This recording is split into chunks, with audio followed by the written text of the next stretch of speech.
Now Aho drops it for Martinook. Now Aho drops it for Martinook. His hard drive is handled by Sorokin. Oh, Martinook stepped into that one. Dobson keeps it in. His pass will go rink wide for Nelson. Brock Nelson has trouble with it. Now Aho shoots past Dobson. Aho in on Sorokin, backhand. Oh, Ilya Sorokin with his best save of the period, denying Sebastian Aho's shorthanded opportunity. He'll settle down a bouncing puck. He'll go behind the net of the Islanders. Out for Burns. Burns shot off the crossbar, and that'll go on a play. Good turnover there by Burns. Now some room for Aho. Sent across. Ignatius' drive. Sorokin might have just got a piece. Islanders will give it away in the neutral zone. Nason to Puljujärvi. Puljujärvi drops it. Kotkaniemi shot. He scores! It links through Sorokin. And Carolina is tied it at 1. And Puljujärvi will track down the puck. He'll reverse it for Kotkaniemi. He'll throw it back to the boards. It's Burns. Burns low drive. Deflected out front. Puljujärvi off the post. He had an open net as Sorokin was down and out. And it hit the post. Martinook should be a 2-on-1 developing. Martinook with Aho, who's a Martinook scores! Jordan Martinook picks the short side. You said it, Tripper, and it comes through. Carolina up 2-1. To Nelson. One timer for Dobson. Goes off the backboards and through the blue paint. Islanders, Nelson sends it to the front. 1 second in the corner, it's over. Carolina with an impressive 2-1 win down the Islanders. Here on Military Appreciation Night, a lot to appreciate from this performance from Carolina. Well, welcome to the Canes Corner podcast. I am Adam Gold. I hope everything is well with you. Everything is okay with me. And we are brought to you by the Aluminum Company of North Carolina on Hamlin Road in Durham. No place like it. Hopefully things are well, and hopefully you can hear me okay. If you can't, throw that in the chat, and that would be fantastic. You can find us on YouTube, the Canes Corner podcast YouTube page. This, of course, is the morning after podcast, the evening after the Hurricanes beat the New York Islanders 2-1.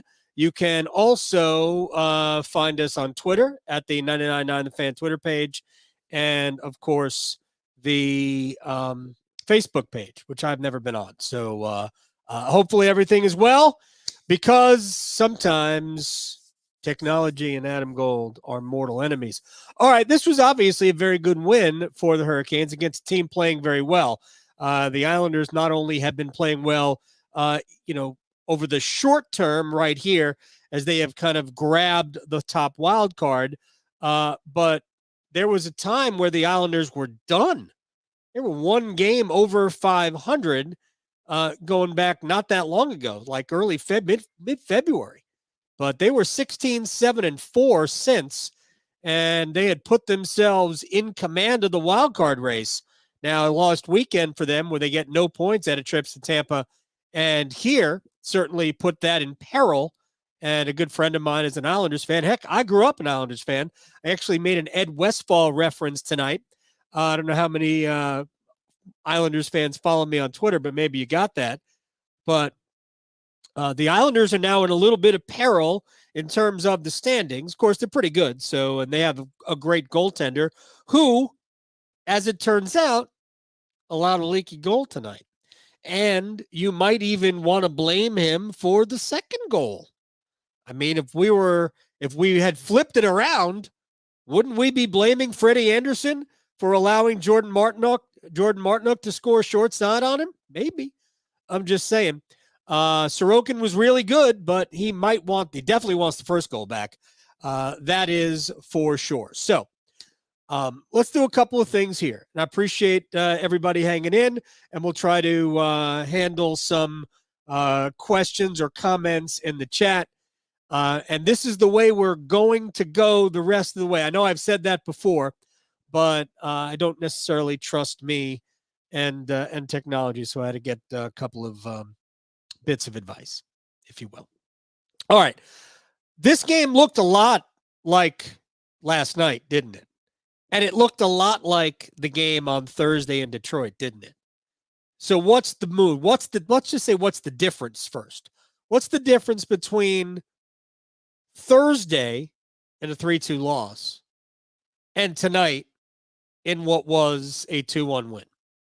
Because let's be honest, tonight's team was better than Thursday's team. Certainly better than yesterday's team. I mean, yesterday's win, I'm not even sure it counts towards bowl eligibility. The difference was that Carolina did not give away anything. Granted, Anderson wasn't good against Detroit.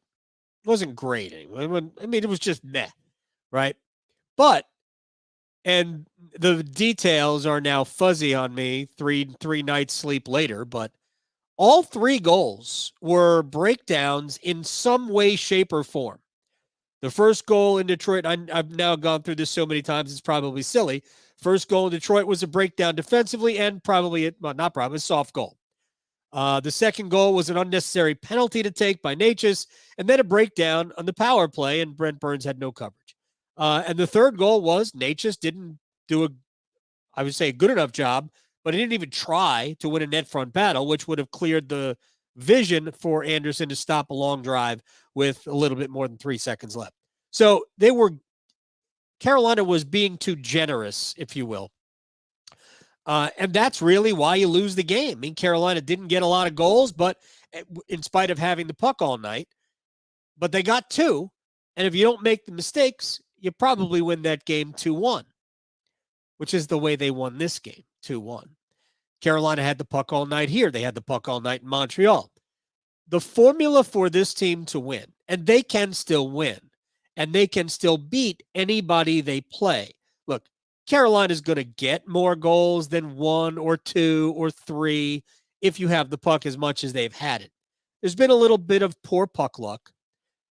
They have bona fide scorers on this team. I shouldn't say bona fide because it's probably not fair to Seth Jarvis to call him a bona fide goal scorer. He had 17 a year ago, but I mean, he's still, he's barely out of diapers.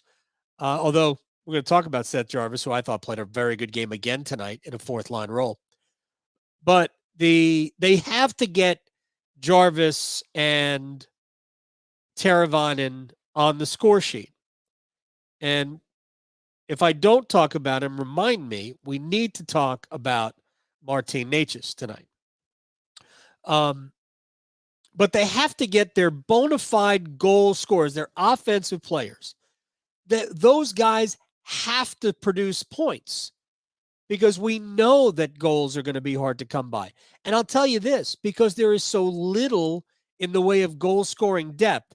And I say that knowing that the Hurricanes have a dozen players on the roster right now. This doesn't even mean Andrei Svechnikov. They have a dozen players with double-digit goals on the season.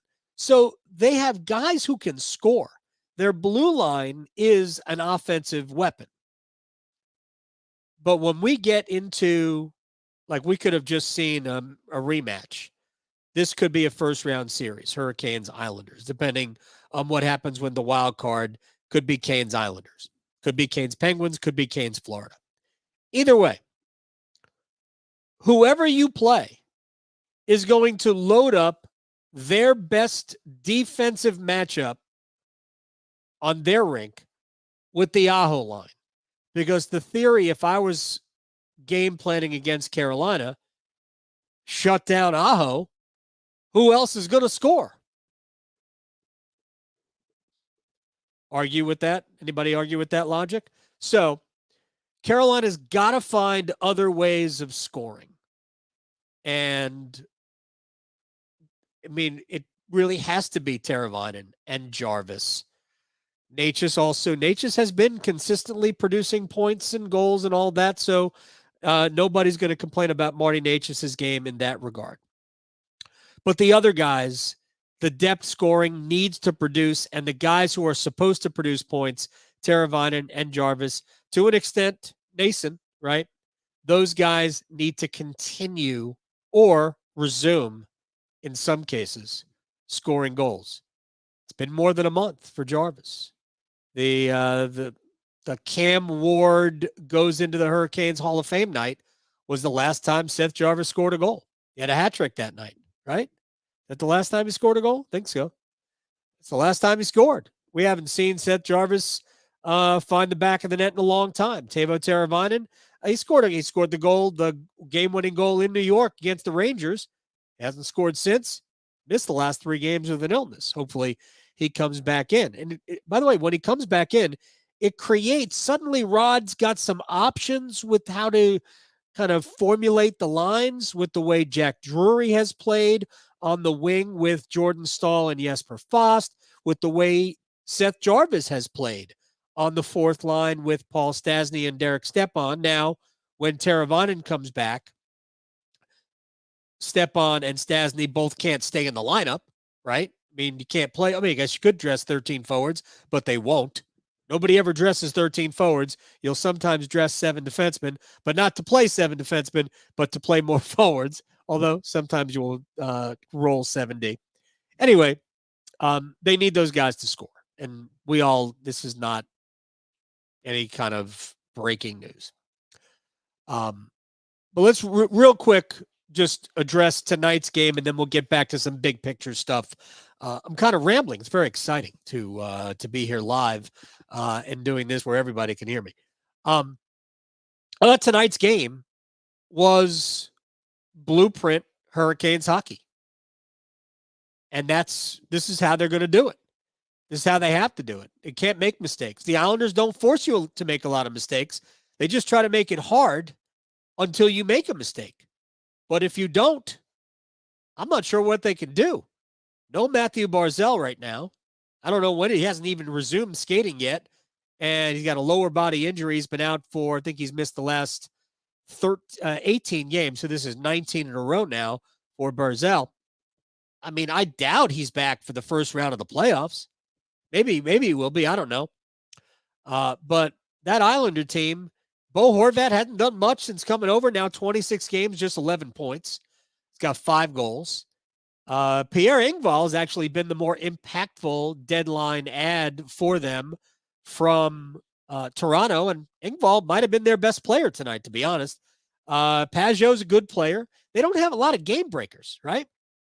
Barzal's their guy, like Aho would be our guy.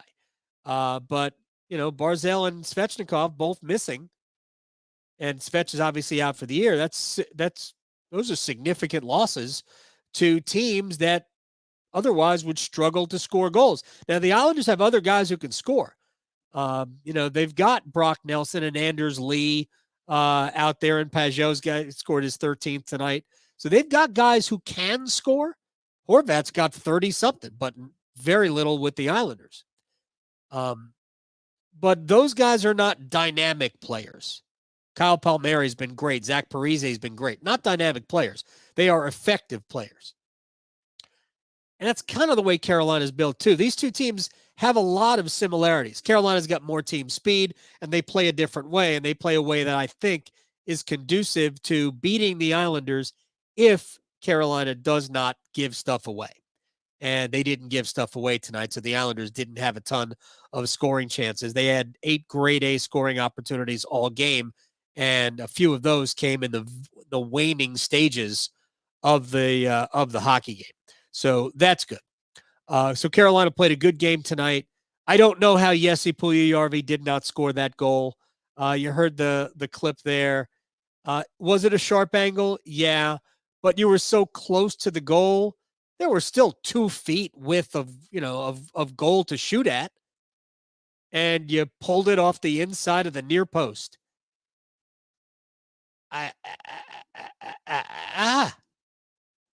That would have made it 2-1 right there. But you left it a hockey game. He played a good game, though. I thought Puljujärvi has played well. The truth is that he's played pretty well. He just has 1 assist. He got it tonight. He gave the puck to Jesperi Kotkaniemi, and that was the first goal. And it was a soft goal because Sorokin got his arm on it. Just went off his arm and off his pad, or maybe under his pad and in. But it just kind of leaked across, and that's one that Ilya Sorokin initially made the stop, but it just kind of the momentum carried it through. But that's a good goal. It ends a 9-game goal drought. It is his first goal since scoring twice in the Hurricanes' win over Winnipeg here. And he now has 15 goals on the season. He also needs to be a part of the offensive production going forward. It really is an all hands on deck situation for Carolina. And then early in the third period, Jordan Martinook was great tonight. And I understand why we have the debates about whether Martinook can be a first line player. I get it. But the truth of the matter is that Martinook is an effective player no matter where you put him. He is not blessed with incredible skill or offensive imagination. But a little direct doesn't hurt Aho, and it doesn't hurt Necas. And I thought Martinook was their best player tonight. And the goal, he has a choice to make. Sebastian had a step on the defense. He was also being hooked, so who knows what his balance was like at the time. And the referee's arm went up behind the play. But the decision to shoot was the right one that I wish that Jordan Staal had made later in the game, for two reasons. One, I think it was pretty clear from Sorokin's positioning that he was anticipating pass. I mean, Sorokin never really came out to challenge the shot. I think he was anticipating pass. And once that happens, Martinook did the right thing. I don't even think Martinook, I have to see the replay again and again, but I don't even think Martinook had it too close to the near post. I think there was a lot of room there. Again, because I think Sorokin was just expecting the pass across. And then Martinook just let go. Just ripped it. And it's 2-1. And then all Carolina had to do was skate this one out another 17 and a half minutes. I say that facetiously because, it's nervous time. And I thought New Jersey's best period was the third period. And it got better as soon as the Hurricanes took a two. Did I say New Jersey? The Islanders' third period was the best one. And it got better for them after the Hurricanes took the lead, obviously, because New York got desperate. They needed to get something out of this game, and they got nothing. All right, so let me run through a couple of other things. Then we'll kind of look at the standings and what's left and all that. And we've got about another maybe 15 minutes here. I do want to go to some of your questions as well. Seth Jarvis and Jack Drury. This was kind of a theme for me before the game. I think those two guys for the second straight game played really, really well. I thought Jarvis one of the best players tonight. Same thing with Jack Drury. Those guys have been, I think, in different roles for them. I think they've been excellent. And Jarvis, particularly tonight, was good on pucks. I think the thing that will stand out to me was in the penalty kill late in the third period with Sebastian Aho in the box for doing not quite what Scott Mayfield did to Seth Jarvis behind the goal in the second period. I still don't understand how that wasn't a cross-checking penalty, but Aho did that. It's a penalty to Jean-Gabriel Pageau, but Jarvis out there killing penalties, and not because Sebastian is in the box, although maybe in that situation. Jarvis has been killing penalties for a few games now. He won a board battle after Anderson makes probably his best save, stopping Bo Horvat. There's the puck goes to the far wall. So offensive point of view, left side. And I forget who Jarvis won the wall battle with, but he won it.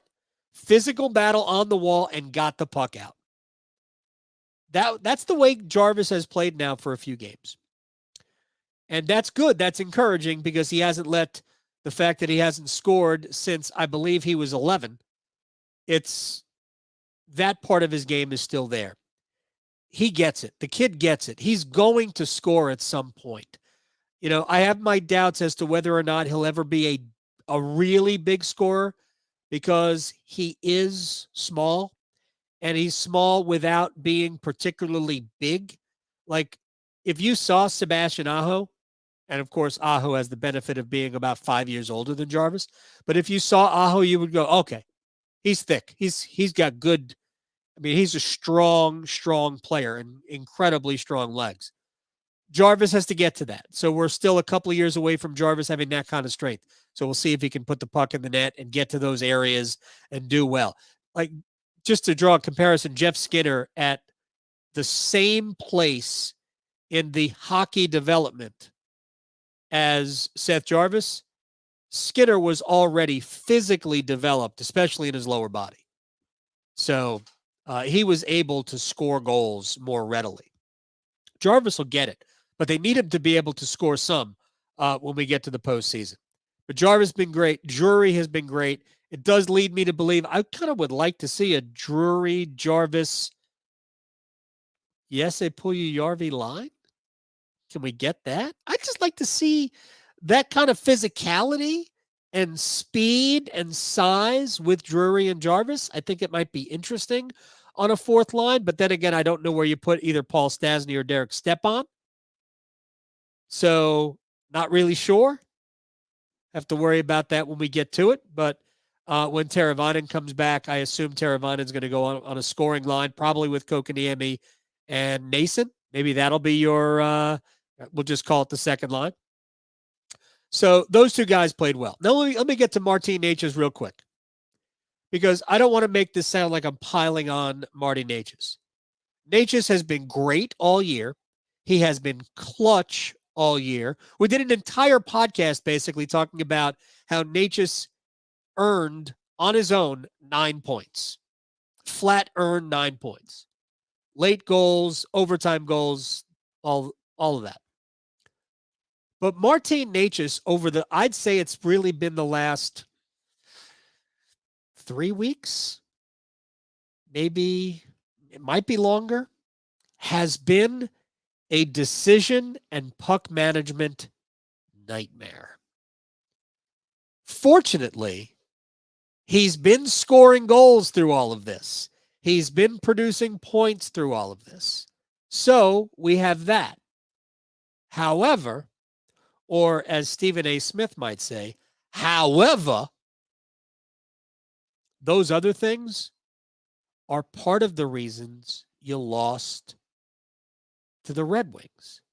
His penalty after the Hurricanes made it 2-1 creates the power play. Boom, 2-2.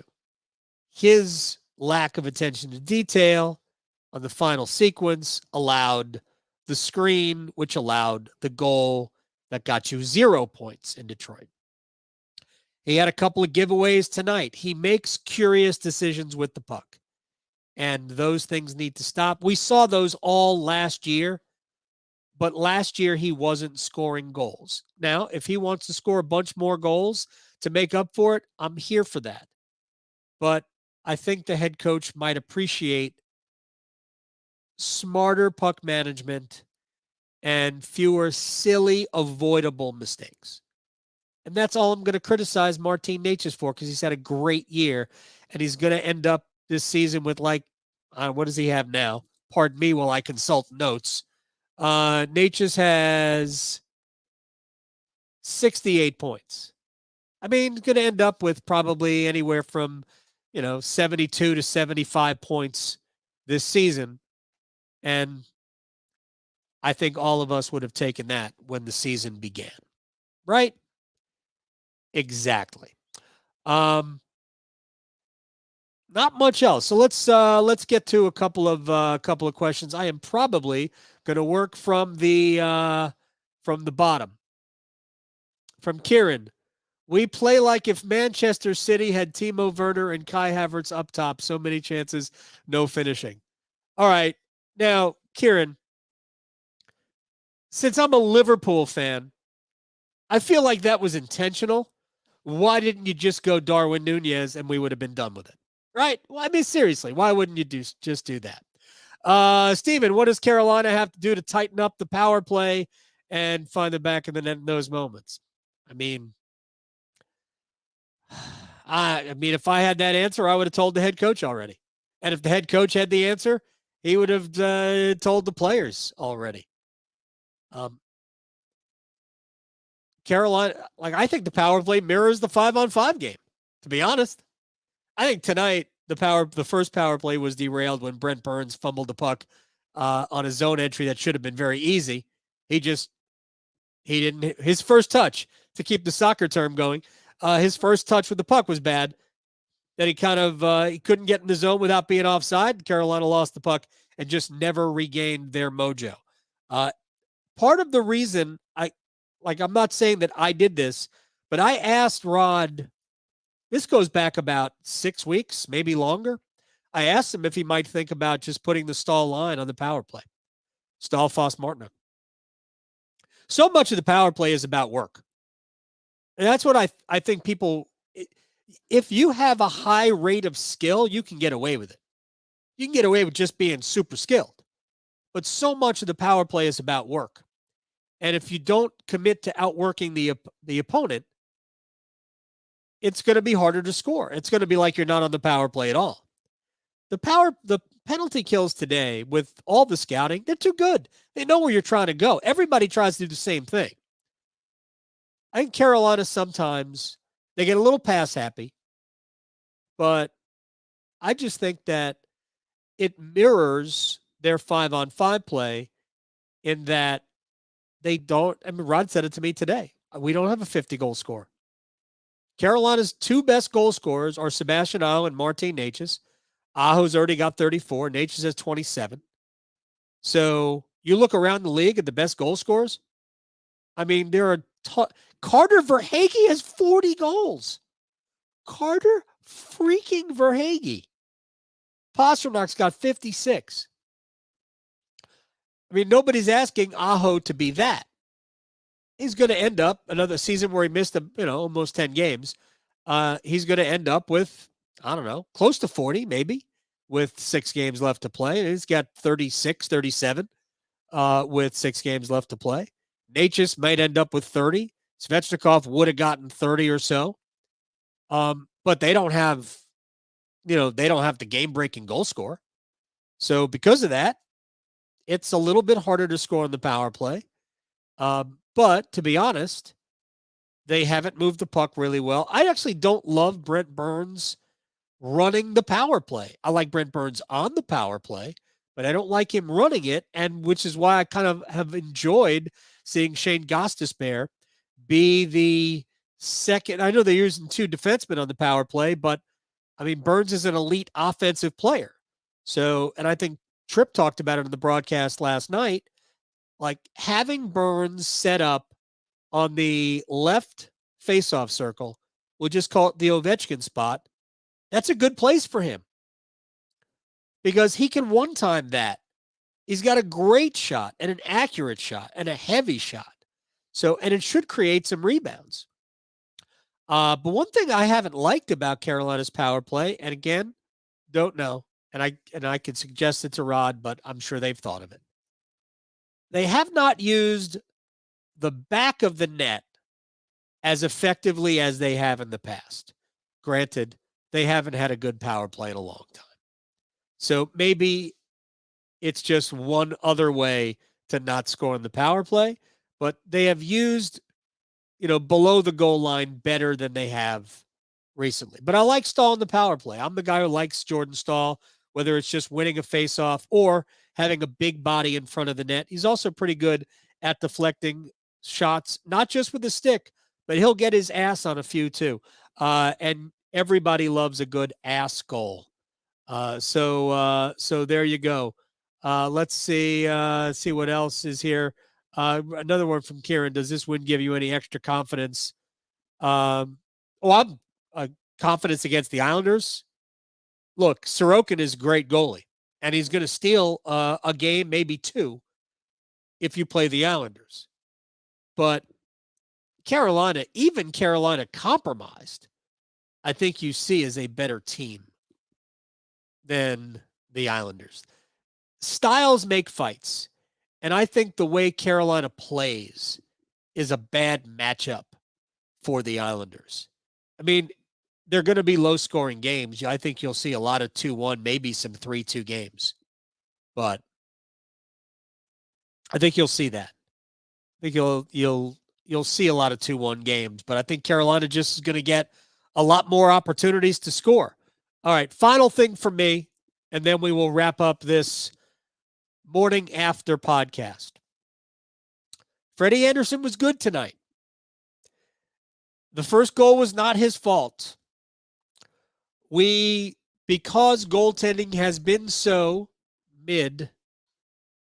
borderline sus over the last really 2 months. Because maybe not that long. Because the goaltending hasn't been great. I think everybody is just ready to bang on Andersen. I'll raise my hand. I am. But the truth is that first goal was not on Freddie. Antti Raanta played really well. Didn't see a lot of action in Montreal Saturday night, but he played well. Andersen played well tonight. Pyotr Kochetkov was amazing against Toronto, and then against Tampa, not so good. So I'm not changing my opinion. I'll bet you if Carolina goes deep in the playoffs, Kochetkov will have something to do with it. I think he gives them their highest end. But if they play a mistake-free brand of hockey, and you're not going to play without mistakes, right? But if they play clean hockey and don't give away tons of opportunities like they have done in the past, they can get away with just being solid. Because you'll see over the last 3 games, there haven't been a ton of great scoring chances. Even Detroit didn't have a ton. Again, Freddie wasn't great. And there were some things beyond Freddie's control that led to super great scoring chances that did go in. But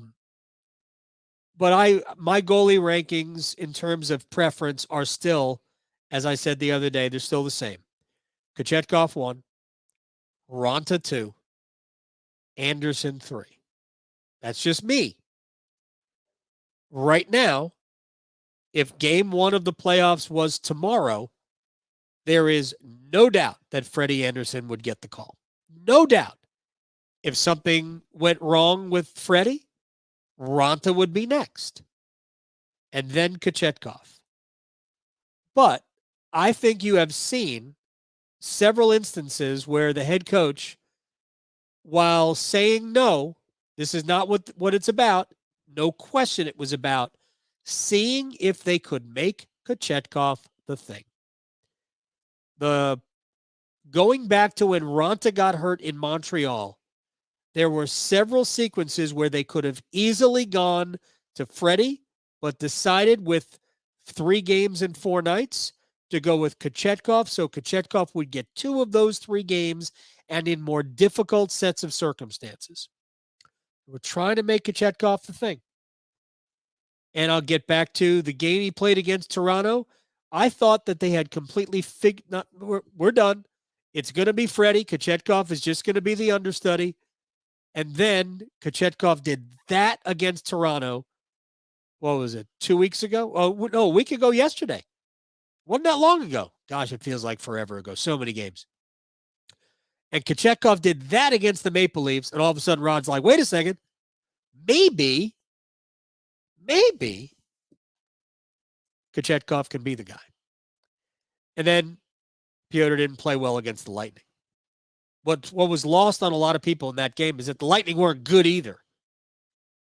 And it's amazing how many people I spoke to in the national media about that who said, well, Tampa just imposed their will. I'm like, you didn't watch the game. Tampa won good. They scored 2 bad goals. That game should have been 0-0 after 2 periods. Neither team was good. They scored 2 very soft goals. The Stamkos deflection and the point shot, bank shot off Kochetkov from behind the net. Neither of those goals can go in. And they both did. And maybe that was the time where Rod went, yeah, we're right. He's not ready next year. But All three goalies playing their best. Kochetkov's the best of the three. And you might need that, especially if you're scoring 2 goals a night. Anyway, that'll pretty much do it for us. Mid and sus, you sound like my 17-year-old daughter from Kev. Yeah, I sound like my 14-year-old son. So I try to incorporate middle school language whenever I can. That'll do it for us here on the Canes Corner podcast. Thanks for hanging out. I am Adam Gold. We're brought to you by the Aluminum Company of North Carolina. At some point, we're going to get a little banner of the Aluminum Company. That'll be very nice. Sammy Hanna will appreciate that. Aluminumcompany.com. Siding, roofing, windows, entry doors, storm doors, gutter helmets. Hey, if you haven't put on a gutter helmet yet, they're pretty sweet. Aluminumcompany.com for a free no obligation estimate. Follow the Canes Corner podcast wherever you get your podcast. You can give us a rating if you like, but that's not really why we're here. We are here for you, the Hurricanes fan, to enjoy it. Listen and let us know how you're listening, by the way. Hit me up on Twitter at agoldfan and just tell me where you are when you're listening. And we're going to do these the rest of the way. We will be right here on the Canes Corner podcast YouTube page. You can follow us on 99.9 The Fan on Twitter, also Facebook, which I've never been on, and right here on YouTube. Until Tuesday against Ottawa. Oh, I never did talk about the schedule. Canes schedule deceptively hard, in my opinion, coming up. And we'll see where the Hurricanes are in the schedule in the standings. Oh, when we get to Thursday, they are in Nashville on Thursday. That's a team that is climbing up the standings in the West, and they're still in it. So that's going to be a tough game as well. All right, we're done. We're done. I'll wave goodbye to everybody. This has been the Canes Corner podcast. See you Tuesday.